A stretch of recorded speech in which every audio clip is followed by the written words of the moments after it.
Daily Forex, this is Chris taking a look at the US dollar against the Mexican peso.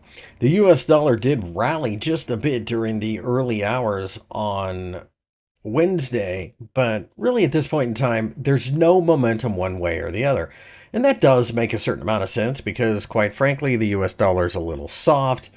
But at the same time, we have the employment figures coming out on Friday, and I think Thursday will probably be the same type of session where we're just waiting around. I don't think we have really a whole lot of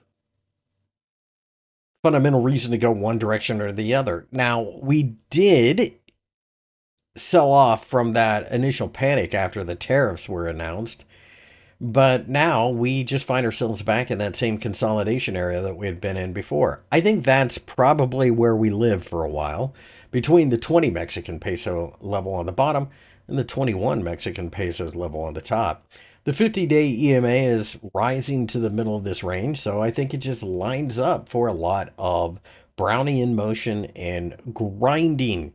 If you're a short-term range-bound trader, this could be an excellent trade for you, or I should say an excellent trading pair. But right now, we're basically right at fair value if you look at 20 and the 21 levels as your boundaries. That's not overly surprising because the US dollar is still fairly strong in general. And of course, the Mexican economy is struggling with or without tariffs. So this all lines up for a trade that I think is probably more short term and more of a buy on the dip type of setup. Now, after the Friday session, things could change, but as things stand right now, I think you're still looking at the same action, the same type of setup you had seen last month.